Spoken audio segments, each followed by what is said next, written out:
હું તમને દુશ્મની નિભાવતા શીખવાડું.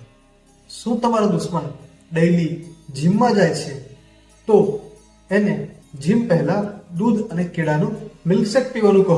શું તમારો દુશ્મન ચાય પગલું છે તો એને ચા સાથે ગાંઠિયા કે ફ્લેવર્ડ ખાખરા જેવા કે શેઝવાન, પાણીપુરી, મેથીના વગેરે ખાવાનું કહો.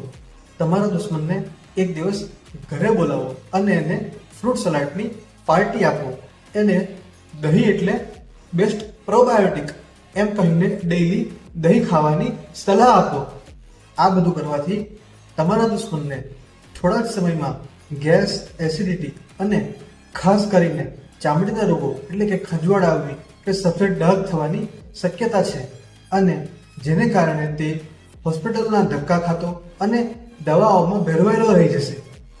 કોંગ્રેચ્યુલેશન્સ, તમે જીતી ગયા. અને શા કારણે જીત્યા એ જાણવા માટે કમેન્ટ ચેક કરો.